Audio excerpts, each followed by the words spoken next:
موضوع کا آغاز کرتے ہیں۔ کرسٹینا میری بڑی بیٹی اللہ تعالیٰ کی طرف سے میرے نام پہلا پیغام تھی۔ وہ پیدا ہوئی، وہ ٹرے میں پڑی تھی۔ میں نے اس کی طرف ہاتھ بڑھایا اور میں حیران رہ گیا۔ میری بیٹی اپنے پاؤں پر کھڑی ہو گئی۔ وہ 10 ماہ کے بچے کی طرح اپنی ٹانگوں اپنے پاؤں پر کھڑی تھی۔ میں میڈیکل ڈاکٹر تھا، دنیا کے شاندار ترین ہسپتال کا ڈائریکٹر تھا۔ میری پوری زندگی میڈیکل سائنس اور اینتھروپالوجی میں گزری تھی۔ میں جانتا تھا کہ انسان کا بچہ پیدا ہونے کے بعد فوراً اپنے پاؤں پر کھڑا نہیں ہو سکتا۔ ہم انسان آہستہ آہستہ کھڑا ہونا سیکھتے ہیں، مگر میری بیٹی کرسٹینا پیدائش کے چند گھنٹے بعد ٹرے میں کھڑی تھی اور اپنی چمکدار آنکھوں سے میری طرف دیکھ رہی تھی۔ میں نادان تھا، میں بے وقوف تھا، میں اللہ کے اس پیغام کو میڈیکل معجزہ سمجھا اور بھول گیا۔ پھر میرے اللہ نے مجھے دوسری کال کی اور یہ کال بہت خوفناک تھی۔ میں بے اختیار اس کے سامنے جھک گیا اور میرے اللہ نے مجھے اٹھا کر اپنے سامنے بٹھا لیا۔ ناظرین گرامی، یہ ڈاکٹر لارنس براؤن کی کہانی کا ایک حصہ تھا۔ دوسرا حصہ کیا تھا، ہم اس طرف جانے سے پہلے ڈاکٹر لارنس براؤن کے بارے میں جانیں گے۔ لارنس براؤن 1959 میں سان فرانسسکو میں پیدا ہوئے۔ خاندان 1677 سے امریکہ میں مقیم تھا۔ یہ لوگ جدی پشتی عیسائی تھے۔ لارنس براؤن خاندان سے مختلف تھے۔ یہ شروع میں ہی مذہب سے باغی ہو گئے اور یہ ملحد بن گئے۔ دنیا کی 2 بہترین یونیورسٹیوں سے اعلیٰ ڈگریاں حاصل کی۔ کارنل یونیورسٹی سے آرٹس اینڈ سائنس میں گریجویشن کی اور براؤن یونیورسٹی میڈیکل کالج سے میڈیسن میں ڈاکٹریٹ کی۔ یہ تعلیم مکمل کرنے کے بعد دنیا کے بہترین ہسپتال جارج واشنگٹن یونیورسٹی ہاسپٹل سے منسلک ہو گئے۔ یہ ایئر فورس میں بھی رہے اور یہ مشرق وسطی میں میڈیکل ڈائریکٹر اور آنکھوں کے شعبے کے سربراہ بھی۔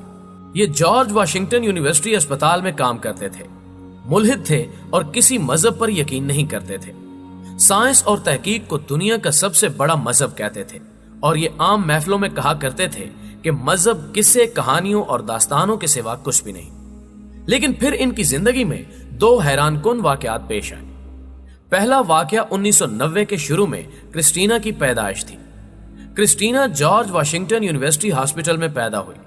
ڈاکٹر براؤن نے اس کی طرف ہاتھ بڑھایا اور بچی اٹھ کر اپنی ٹانگوں اپنے پاؤں پر کھڑی ہو گئی۔ میڈیکل سائنس کے پاس اس معجزے کا کوئی جواب نہیں تھا۔ ڈاکٹروں نے اس واقعے کو مشکل سی ٹرم میں تبدیل کیا اور اسے کرسٹینا سنڈروم کا نام دے دیا۔ ڈاکٹر لارنس اس واقعے کے بعد بھی ملحد ہی رہے۔ یہ اپنے عقائد کا برملا پرچار بھی کرتے رہے۔ دوسرا واقعہ کرسٹینا کی پیدائش سے 10 ماہ بعد پیش آیا۔ 10 اکتوبر 1990 کو اللہ تعالیٰ نے انہیں دوسری بیٹی ہینا عنایت کی۔ یہ بچی پیدائشی طور پر دل کی خوفناک بیماری کا شکار تھی۔ یہ سر سے پاؤں تک نیلی پیدا ہوئی۔ یہ نیلا رنگ ثابت کرتا تھا کہ بچی کا خون آکسیجن جذب نہیں کر رہا، چنانچہ بچی کو پیدائش کے فوراً بعد آپریشن تھیٹر شفٹ کر دیا گیا۔ ایکس رے ہوا تو پتہ چلا کہ بچی کے سینے میں دل کی مرکزی آرٹری بند ہے۔ ڈاکٹر لارنس خود ڈاکٹر بھی تھے اور ڈائریکٹر بھی۔ یہ جانتے تھے کہ بچی کی اوپن ہارٹ سرجری ہوگی، پورا سینہ کھولا جائے گا اور دل کی مرکزی رگ کاٹ کر اس میں عارضی نالی لگائی جائے گی۔ یہ انتہائی مشکل آپریشن ہوگا۔ بچی اس میں بچ نہیں سکے گی اور یہ اگر بچ بھی گئی تو نالی زیادہ دنوں تک کام نہیں کرے گی۔ بچی 2-3 برس بعد ایک بار پھر سے اس تکلیف دہ عمل سے گزرے گی اور یہ اس میں ضرور انتقال کر جائے گی، اور یہ اگر اس میں بچ بھی گئی تو بھی یہ زیادہ برسوں تک زندہ نہیں رہ سکے گی۔ یہ بیماری اسے 5-7 برسوں میں والدین سے چھین لے گی۔ ڈاکٹر بچی کے طبی مقدر سے واقف تھے، لیکن اس کے باوجود ہسپتال نے نیو یارک کا بہترین ہارٹ سرجن بلا لیا۔ ڈاکٹروں کی ٹیم بھی پہنچ گئی۔ بچی کو آپریشن تھیٹر میں لٹا دیا گیا۔ سرجن آلات سیدھے کرنے لگے اور ڈاکٹر لارنس پریشانی کے عالم میں آپریشن تھیٹر سے نکلے اور بے چینی سے کوریڈور میں ٹہلنے لگے۔ وہ ٹہلتے ٹہلتے آخری سرے تک پہنچ گئے۔ انتظامیہ نے چند سال قبل مریضوں کے لواحقین کے لیے ہسپتال میں دعا کا کمرہ بنا دیا تھا۔ یہ فقط ایک کمرہ تھا۔ کمرے میں دیواروں اور قالین کے علاوہ کچھ نہیں تھا۔ لواحقین وہاں آتے تھے اور اپنے اپنے عقائد کے مطابق عبادت کرتے تھے۔ ڈاکٹر لارنس دعا کے کمرے کے سامنے پہنچے، بے اختیار ہوئے، جوتے اتارے اور اندر داخل ہو گئے۔ یہ زندگی میں پہلی بار دعا کے لیے کسی عبادت گاہ میں داخل ہوئے تھے۔ وہ دیوار کے پاس گھٹنوں کے بل بیٹھے، منت کی پوزیشن میں ہاتھ باندھے اور آہستہ آہستہ سرگوشی کی۔ اے خدا، اگر تم ہو तो प्लीज मेरी मदद करो, मुझे तुम्हारी मेहरबानी की जरूरत है। मैं तुमसे वादा करता हूं कि अगर मेरी बेटी बच गई, ये अगर सेहतमंद हो गई, तो मैं वो मजहब इख्तियार कर लूंगा जो तुम्हें सबसे ज्यादा पसंद है। वो बार बार ये कह रहे थे और आंसू पहुंच रहे थे। नाज़रीन गिरामी, ये सारा अमल 15 मिनट पर मुहित था। वो 15 मिनट बाद ऑपरेशन थिएटर में पहुंचे और हैरान रह गए। सर्जन एक कोने में परेशान खड़ा था और ऑपरेशन की टीम हैरत से एक दूसरे को देख रही थी, जबकि बच्ची अपना अंगूठा मुंह में देकर चमकदार नीली आंखों के साथ कभी दाएं देख रही थी और कभी बाएं। हीना ऑपरेशन और दवा के बगैर अचानक ठीक हो गई थी। बच्ची का दोबारा एक्सरे हुआ। पहला और दूसरा एक्सरे एक दूसरे के साथ रखा गया। डॉक्टरों की चीख निकल गई। दोनों एक्सरे एक दूसरे से मुख्तलिफ थे।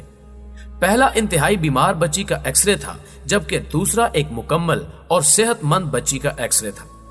डॉक्टर्स हैरान थे। वो इस मौजज़े की वजह जानना चाहते थे, लेकिन डॉक्टर लॉरेंस ब्राउन वजह भी जानते थे और मौजज़े की हकीकत भी। बच्ची चंद दिन मजीद अस्पताल रही और डॉक्टर लॉरेंस ब्राउन के साथ घर आ गई। नाज़रीन गिरामी, ये बच्ची इस वक्त मेडिकल डॉक्टर है और मुकम्मल सेहतमंद और शानदार जिंदगी गुजार रही है। डॉक्टर लॉरेंस ब्राउन को हीना के मुआवजे ने यकीन दिला दिया कि खुदा भी मौजूद है और ये इंसानों को मुआवजे भी दिखाता है। डॉक्टर को अपना वादा भी याद था। चुनांचे ये अल्लाह के पसंदीदा तरीन मजहब की तलाश में निकल खड़े हुए। ईसाइयत का मुतालिया किया, यहूदी किताबें पढ़ी, ये बुद्ध मतों और हिंदुओं के पास भी गए, पोप और रबी आजम से भी मिले और भारत और तिब्बत भी गए, लेकिन कोई मजहब इनके दिल को ना छू सका। ये इंतहाई पढ़े लिखे और वसीओ मुतालिया शख्स थे। दुनिया की 2 बड़ी यूनिवर्सिटियों से फारिगुल तहसील थे, 4 किताबों के मुसन्निफ थे और मेडिकल यूनिवर्सिटी के डायरेक्टर थे। चुनांचे ये हर वक्त लातादाद सवालों से लोडेड रहते थे। रब्बी आजम और पोप तक के पास इनके सवालों का तसल्ली बख्श जवाब नहीं था। ये घूमते घूमते तंग आ गए और चलते चलते एक दिन अचानक एक छोटी सी मस्जिद में दाखिल हो गए। बस मस्जिद की दहलीज पार करने की देर थी और उनकी रूह में एक छोटा सा चिराग जल उठा। ये मस्जिद की दीवार चूम कर वापस आ गए। कुरान मजीद का अंग्रेजी तर्जमा खरीदा, पढ़ना शुरू किया और फिर रूह रोशन होती चली गई। ये कुरान मजीद के साथ साथ तौरात और इंजील का मुतालिया भी करते जा रहे थे। कुरान मजीद मुकम्मल हुआ तो पता चला कि इस्लाम ही वो मिसिंग लिंक था जिसे ये 4 साल से तलाश कर रहे थे। ये इसके बाद सीरत उन नबी की तरफ भी मुतवज्जो हुए। सीरत की किताबें पढ़ी और फिर अंदर नूर ही नूर जमा हो गया। डॉक्टर लॉरेंस ब्राउन को हिदायत मिली और ये 1994 में मुसलमान हो गए। ये अब मरीजों का इलाज करते हैं, इस्लाम का मुतालिया करते हैं, नमाज पढ़ते हैं और तबलीग फरमाते हैं। ये 6 किताबें तहरीर कर चुके हैं। उनका एक नॉवेल दुनिया की बेस्ट सेलर किताबों में शामिल है। ये नॉवेल चर्च की तारीख, मजहब और रूहानियत का खूबसूरत इम्तिजाज है। डॉक्टर मुख्तलिफ रसायल और अखबारात में भी लिखते हैं और इस्लाम पर लेक्चर भी देते हैं। अल्लाह ताला ने इनकी जुबान में बेतहाशा तासीर रखी है। आप अगर इन्हें सुनना शुरू कर दें तो आप सुनते चले जाते हैं। ये अक्सर अपनी कहानी सुनाते हैं और फिर फरमाते हैं कि अल्लाह ताला इंसानों को 2 तरीकों से अपनी तरफ बुलाता है। ये पहले क्रिस्टीना जैसे मौजों से इंसान को हैरान करता है। इंसान अगर इस पैगाम को समझ जाए और ये अल्लाह के दर पर आ जाए तो सुभान अल्लाह, लेकिन ये अगर इस पैगाम को मुस्तरद कर दे तो फिर अल्लाह ताला उसे बुलाने के लिए हीना जैसी कॉल करता है। हम अगर ये भी सुन लें तो भी क्या बात है, हम पर हिदायत के दरवाजे खुल जाते हैं।